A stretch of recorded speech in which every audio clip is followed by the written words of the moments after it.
Welcome to the Disney Plus Everyday Challenge. Today we have the Sultan and the Rockstar, or just Sultan and the Rockstar. I was completely off in my guess of what this was all about when I picked it yesterday. I figured Hilary Duff was maybe a rock star and she fell in love with a sultan for some reason, or he fell in love with her, and then there's a whole battle of wits and independence and girl power, but I was completely wrong. This is about a rock star and a tiger named Sultan. Now, it's kind of weird because when you bring it up, I would play it for you, but I don't think it's legal that I can. The very first thing you see is the title of the movie, and it's called Hunter and the Rock Star. But it's based on a book called Sandy and the Rock Star. So it's all over the place right off the bat. This is actually a Magical World of Disney episode, so it's really only 47 minutes long. It's from 1980, and this is so 1980, before the 80s knew what they were. This is literally probably shot in 1979, and it's sort of like a leftover. It feels very 70s, even though it is 1980. It feels very 70s in the sense that, well, he's a rock star, and so the music it's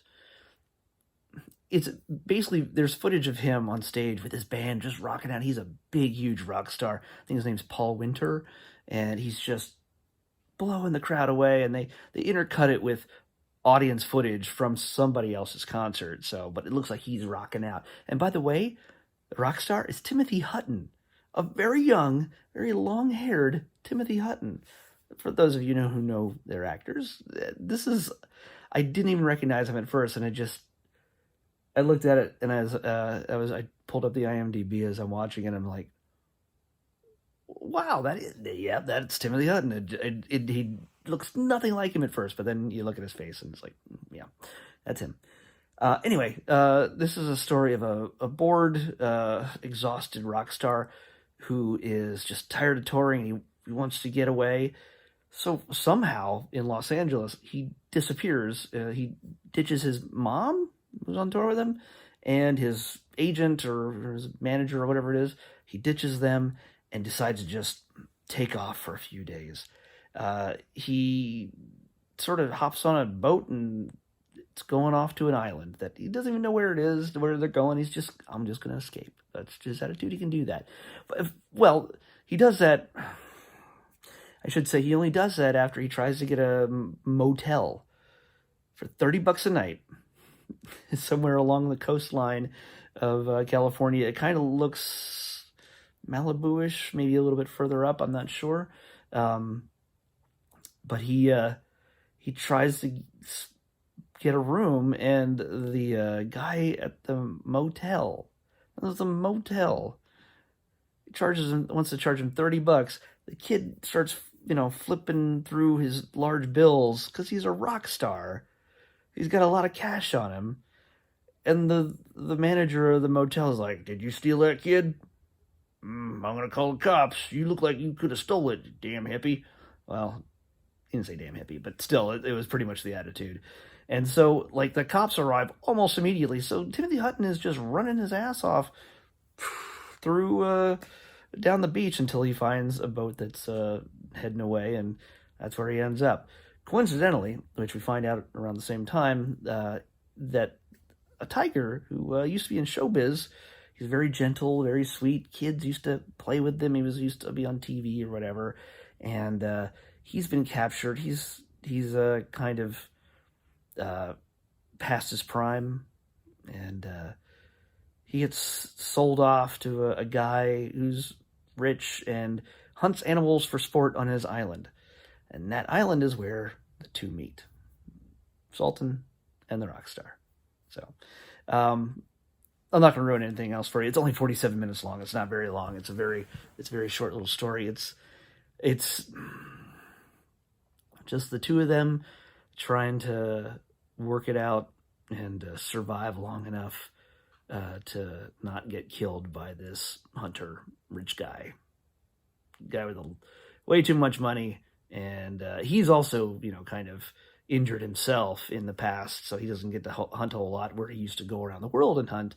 You'd figure the rich guy could just do that, go out the safari or whatever, and do what he wants to do. But now he kind of has stuff brought to him. And the only reason that the tiger is even a worthy kill is because the guy who procured him is just treating him like crap. He's starving him, and he's beating the cage and yelling at him. So really agitating the tiger, who would normally otherwise be just very sweet. And there's a sequence where there's two men actually arguing about, how to treat the tiger, and in the background, I don't know how they kept it together, but the tiger is just sort of starts licking the cage between them, just running his tongue around it, and he's just like a pussycat. And there's a very intense scene with them yelling at each other, but the tiger nailed it, and they nailed their scene, which I don't know if I would have done it, because if I would have seen him out of the corner of my eye just being a sweetheart, that would have been kind of funny. All told, this is not, it's a Magical World of Disney episode. Like I said, there's nothing remarkable about it. It does warn us that it may contain outdated cultural depictions. You can figure out where they are in the movie. The tiger does get beat up a little bit, in the sense that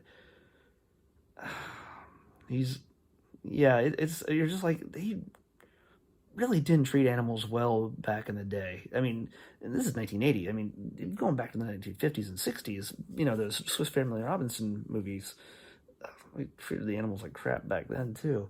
But yeah, it's not a great movie. It's not a great episode, I should say. It's got Timothy Hutton and a tiger. And by the way, if you try to look up at IMDb, almost nobody else has a credit. You can't, there's like random names, but there's no character names associated with them.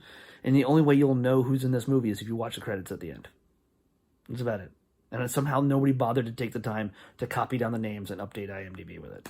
Maybe you can be that person. I don't know. I'm not going to do it. Yeah, it's a pretty much Rockstar meets tiger. They hang out.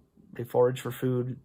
They try to avoid hunter guy, and well, I won't tell you how it ends, but it's really not going to blow your mind. It's not going to be like, oh my God, I gotta watch it again. Oh, how'd they do that? Whoa, such an emotional journey. There's none of that. So yeah, you're not really missing anything by not watching this. But if you want to see a piece of Disney history with Timothy Hutton, the only notable, there's the actress who played his mom looks very familiar to me, but she doesn't look old enough to be anybody's mom in this. Maybe I'm just really prejudiced, or maybe he's supposed to be a lot younger than he appears to be. I have no idea. Anyway, it's Sultan and the Rockstar on Disney Plus, and it's time to pick tomorrow's. Oh, come on. There we go. Let's pick tomorrow's number 542. Oh, we're still in the 500s. That'd be the S's still, I think. Oh, no, we already had 542. 542 was Tangled Before Ever After. I'll show it to you just so you know, not jerking around. 542. Before Ever After. Tangled. All right, well, let's try another one. All right. If we get the 500 teens and 520s, those are Star Wars. Not that it's not like I haven't watched Star Wars in a while, but 687. Ooh, that's pretty far up there. 687. It still sounds like something we've seen before. No, it's not. But it's not. It's not. Hey, guess what, kids? We got another oldie for you. Probably starring an actor we know. I can't remember. I just know about this movie. I haven't seen it, so this will be all new to me. 687 is The Ugly Dachshund. 687, The Ugly Dachshund. I keep seeing it, when I'm doing my searches and things like that, and yeah, it keeps coming up. So it's time to watch the Ugly Dachshund as if there was such a thing. They're adorable. I know a friend of mine has like 3 of them. Hi Shannon, if you're watching, or Cheryl. Cheryl has one too. Yeah, and some other friends used to have one. Yeah, dachshunds are awesome. Wiener dogs tomorrow on the Disney Plus Everyday Challenge. Bye.